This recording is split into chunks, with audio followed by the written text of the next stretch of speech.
अस्सलाम वालेकुम dear students. आज हम सॉल्व करेंगे चैप्टर नंबर 3 की एग्जांपल्स। तो एग्जांपल नंबर 3.1 देखते हैं। Find the acceleration that is produced by 20 newton force in a mass of 8 kg। Dear students, इस प्रॉब्लम में हमें फोर्स भी गिवन है और मास भी गिवन है। हमने जस्ट एक्सेलरेशन फाइंड करनी है। तो डियर स्टूडेंट्स, हम स्टार्ट करते हैं इस न्यूमेरिकल का सॉल्यूशन। फर्स्ट ऑफ ऑल हम डेटा लिखते हैं।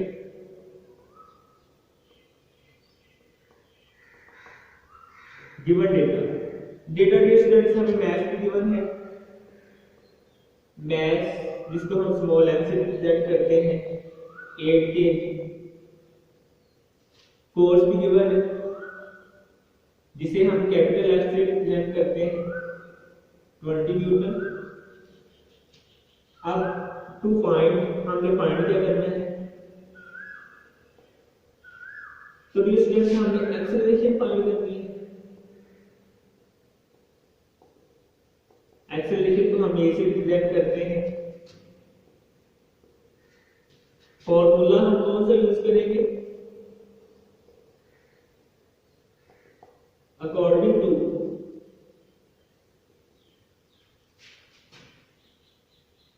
न्यूटन सेकंड लॉ,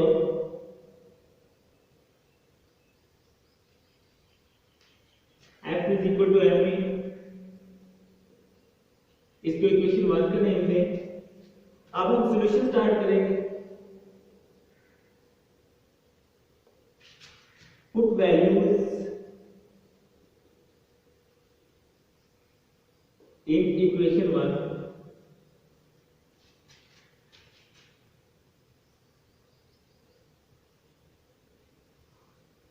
तो एक्सेल F is equal to M A. पहले यहां से हमने एक्सेलरेशन निकालनी है, तो एक्सेलरेशन आ जाएगी force over mass.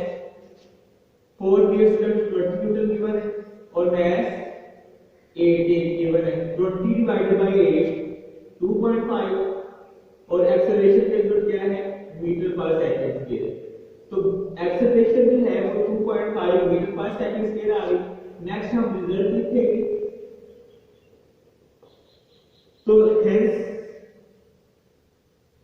the acceleration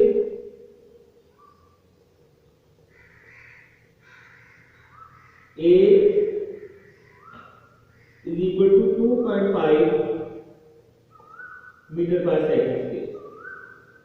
और ये एक्सेलरेशन के ऊपर स्मॉल एरो रिप्रेजेंट करता है कि it is a vector quantity.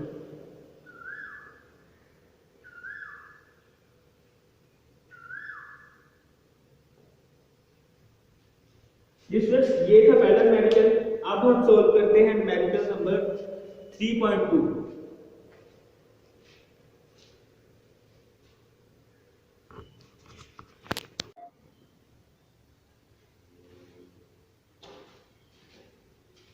अब हम सॉल्व करते हैं एग्जांपल 3.2। स्टेटमेंट है a force acting on a body of mass 5 kg। हमारे पास एक बॉडी गिवन है जिसका मास 5 kg है, उस पर कोई एक फोर्स एक्ट कर रही है। Produces an acceleration of 10 metre per second square. वो बॉडी जिसका मास 5 kg है वो प्रोड्यूस कर रही है acceleration 10 metre per second square. अब अगली स्टेटमेंट को क्या देता है कि but acceleration the same force. Dear students, force पहले वाली ही है। Will produce in a body of mass 8 kg। Dear students, पहले बॉडी का मास कितना है? 8 kg। सेकंड बॉडी का मास कितना है? 5 kg। फर्स्ट बॉडी में एक्सेलरेशन प्रोड्यूस हुई वो 10 मीटर पर सेकंड स्क्वायर थी। सेकंड बॉडी की हम एक्सेलरेशन फाइंड करेंगे। अगर हम इसे डायग्राम की मदद से समझना चाहें तो पहली बॉडी जिसका मास 5 kg है, हम m1 से रिप्रेजेंट करते हैं। फॉर एग्जांपल हम कोई फोर्स F इस डायरेक्शन में इस पर रिप्रेजेंट कर लें, ठीक है, जो कि इस बॉडी में एक्सेलरेशन प्रोड्यूस करवा रही है 10 मीटर पर सेकंड स्क्वायर। अब दूसरी बॉडी है जिसका मास 8 kg है। हम m2 से रिप्रेजेंट करते हैं, इस पर कोई force same force F act कर रही है। अब इस केस में डियर स्टूडेंट्स एक्सेलरेशन हमने फाइंड करना है। तो सबसे पहले हम जैसा कि पिछले मैथमेटिकल में किया था डाटा लिखते हैं। डाटा लिखेंगे, गिवन डेटा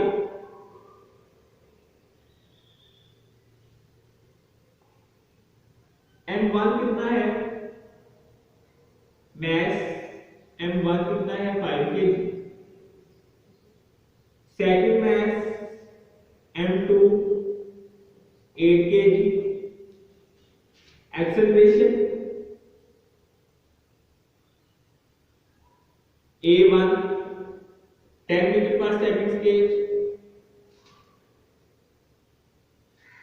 टू फाइंड। अब हमने फाइंड क्या करना है,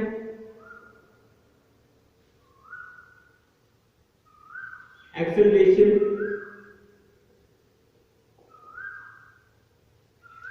a2 हमने जो स्टूडेंट्स फाइंड करनी है, ये a1 है।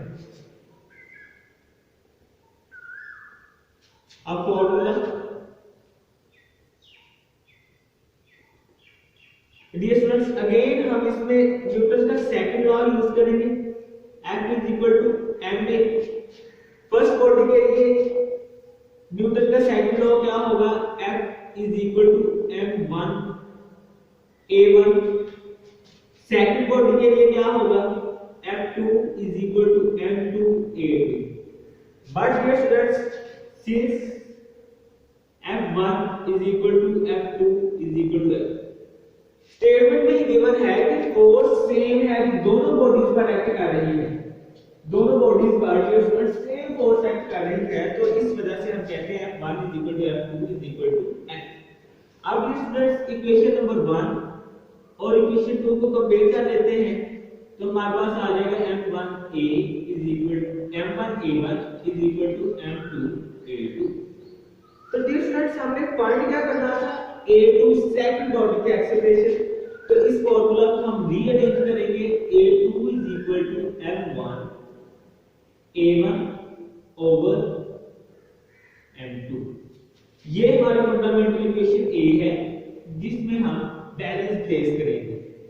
अब ये स्टूडेंट्स सॉल्यूशन में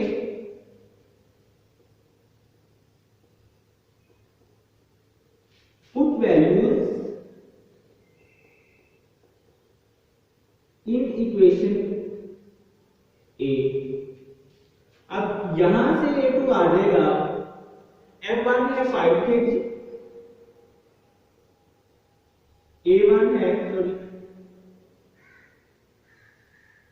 एक्सेलरेशन है 10 और m2 की वैल्यू कितनी है 8 kg। 50 10 multiply by 5 50 over 8। तो डियर स्टूडेंट्स, ये आ जाएगा 6.5 metre per second scale. Dear students, ये हमारा आंसर है। अब हम रिजल्ट लिखेंगे।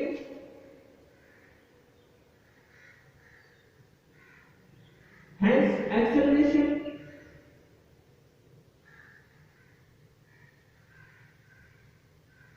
produced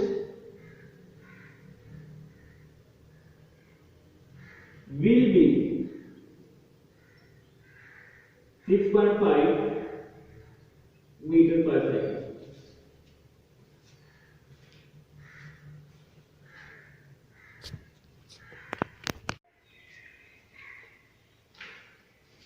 अब हम सॉल्व करेंगे एग्जाम्पल 3.3। तो पहले स्टेटमेंट ऑफ द प्रॉब्लम देखते हैं। A cyclist of mass 40 kg, एक साइक्लिस्ट है जिसका मास 40 किलोग्राम है, exerts a force of 200 newton, 200 newton की फोर्स वो लगा रहा है to move his bicycle with an acceleration of 3 metre per second scale. अपने बाइसाइकिल को मूव करवाने के लिए एक 3 मीटर पर सेकंड स्केल की एक्सेलरेशन के साथ। How much is the force of friction between the road and tyre.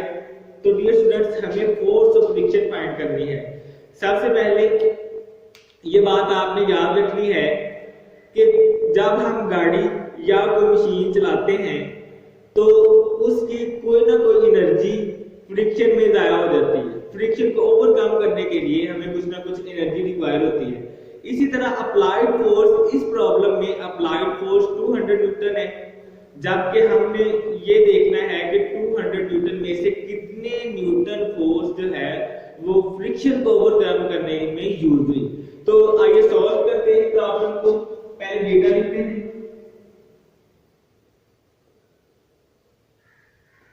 मास कितना है 40 kg, एक्सेलरेशन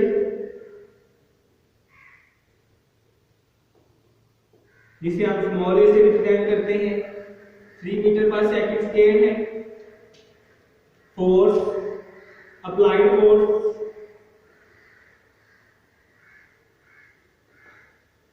इसे हम एफ ए से भी रिप्रेजेंट कर सकते हैं, बुक वाले ने एफ फोर्स से रिप्रेजेंट किया है। तो 200 न्यूटन फोर्स आ गई। तो बच्चों हमें फाइंड क्या करना है? टू फाइंड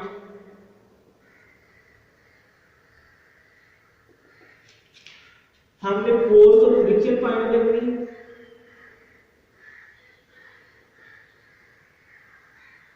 इसे हम स्मॉल एफ से रिप्रेजेंट करते हैं। फोर्स ऑफ फ्रिक्शन फाइंड करने के लिए हमें नेट फोर्स भी फाइंड करना होगी। तो नेट फोर्स भी हमें फाइंड करनी है, जिसे हम एफ से सिंपली रिप्रेजेंट करेंगे। अब हम फॉर्मूला लिखेंगे।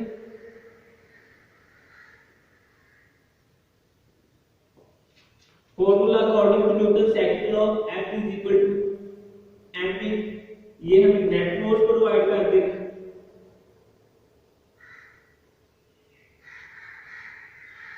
इसे क्वेश्चन 1 का नेम दें। नेक्स्ट हम सॉल्यूशन स्टार्ट करेंगे।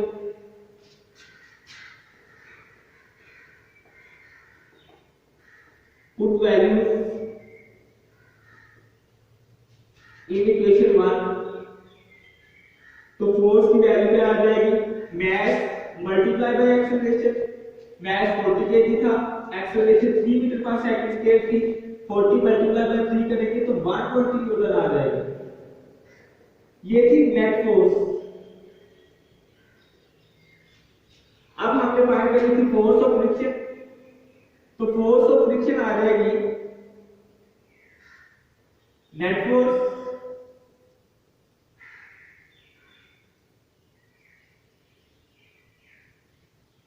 is equal to applied force minus force of friction।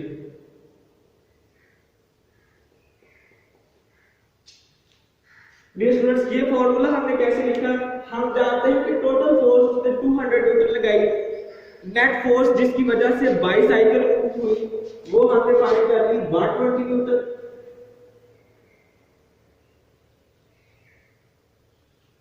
अब हमने फाइंड करनी थी फोर्स ऑफ फ्रिक्शन। तो हम नेट फोर्स को इक्वल टू रखेंगे applied force minus force of friction. ठीक है, तो अप्लाइड फोर्स कितनी थी? 200 न्यूटन। नेट फोर्स कितनी हमने कैलकुलेट की? 120 न्यूटन। फोर्स ऑफ फ्रिक्शन को हम F से रिप्रेजेंट करते हैं, स्मॉल f से। जब हम रीअरेंज करेंगे तो F इज इक्वल टू आ जाएगा 200 माइनस 120। तो स्मॉल f यानी कि फोर्स ऑफ फ्रिक्शन आ जाएगी 80 newton. 200 minus 120 is equal to 80 newton. अब सबसे लास्ट में रिजल्ट में हम ये स्टेटमेंट लिखेंगे, hence the net force of the body is 120 Newton and the force of friction is 80 Newton. तो रिजल्ट लिखते हैं, स्मॉल फोर्स यानी कि फोर्स ऑफ फ्रिक्शन आ गई 80 newton and capital F applied force आ गई 120 newton. Dear students, do practice. As you know, practice makes a man perfect.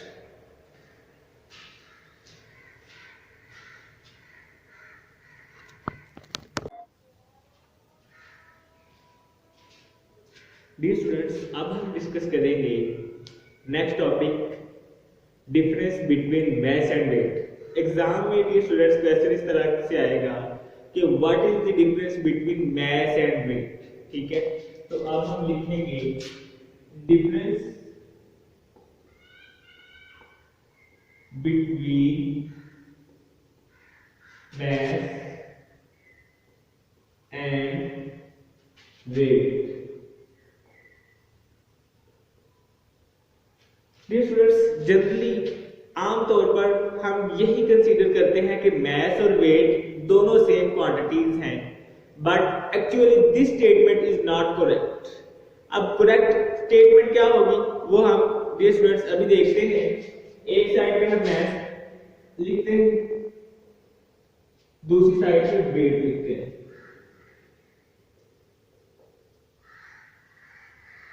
सबसे पहला डिफरेंस डियर स्टूडेंट्स डेफिनेशन क्या है। मैथ की डेफिनेशन है quantity of matter, quantity of matter possessed by a body। किसी जिस्म में मादे की मिकदार को हम मैस कहते हैं, जबकि वेट क्या है, it is the gravitational force,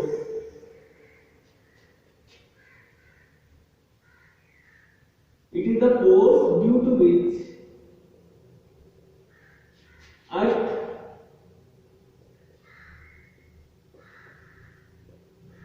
attract the body toward itself। Weight basically एक फोर्स है या ग्रेविटेशनल फोर्स है जिसकी वजह से अर्थ बॉडीज को अपनी तरफ अट्रैक्ट करती है। दूसरा, अब हम देखते हैं सिंबल क्या है। मैस को हम रिप्रेजेंट करते हैं एम से, it is represented by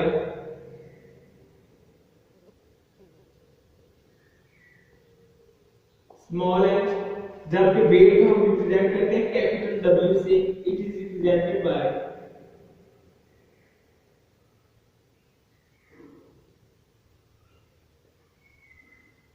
W.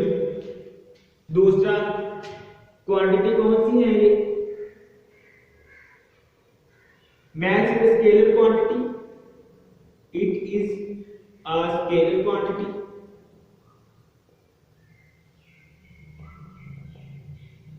on the other hand, weight is a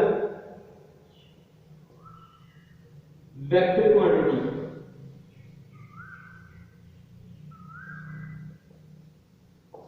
next हम देखते हैं कि mass फाइंड करने का फॉर्मूला क्या है। mass डिस्टेंस हम न्यूटन के सेकंड लॉ से भी फाइंड कर सकते हैं, m is equal to f over a। जबकि वेट हम फाइंड कर सकते हैं w is equal to mg से। अब मैस की यूनिट केजी है, जबकि वेट की यूनिट न्यूटन है। आप मेजरमेंट किस तरह से हम कर सकते हैं,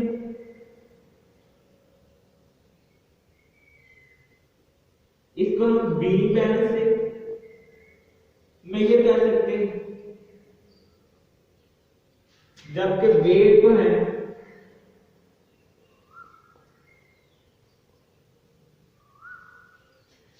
स्प्रिंग बैलेंस से मेजर करते हैं।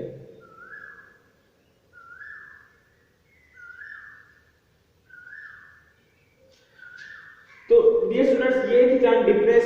पहला डिफरेंस इनकी डेफिनेशन का है कि मैथ को हम डिफाइन इस तरह से करते हैं कि quantity of matter possessed by a body, किसी जिस्म में मादे की मिकदार को हम क्या कहते हैं, मैस कहते हैं। On the other hand, weight basically gravitational force है जिसकी वजह से अर्थ दूसरी बॉडीज को अपनी तरफ अट्रैक्ट करती है।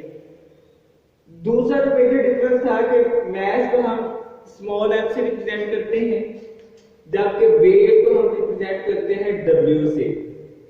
तीसरा डिफरेंस क्या था कि मैस एक स्केलर क्वांटिटी है और वेट एक वेक्टर क्वांटिटी है। मैस को फाइंड करने का फॉर्मूला m = f/a है, या m m is equal to w over g है। ठीक है, वेट वाले फॉर्मूले से भी हम मैस कैलकुलेट कर सकते हैं। अब मैस का यूनिट केजी है जबकि वेट यूनिट न्यूटन है। अब मैस को हम बीम बैलेंस से मेजर कर सकते हैं जबकि वेट को मेजर करने के लिए हमें स्प्रिंग बैलेंस चाहिए होगा। एक और बात, किसी जिस्म का मैस हर प्लेस पे कांस्टेंट ही रहता है। फॉर एग्जांपल आपके पास एक 10 kg का ब्लॉक है तो उसका मैस हर जगह 10 kg ही रहेगा, बट जो वेट है ये पोजीशन के साथ वेरी करता है, यानी कि पोजीशन चेंज होने के साथ वेट क्या होता है, वेरी हो जाता है। तो डियर स्टूडेंट्स, ये था basic difference between mass and wait.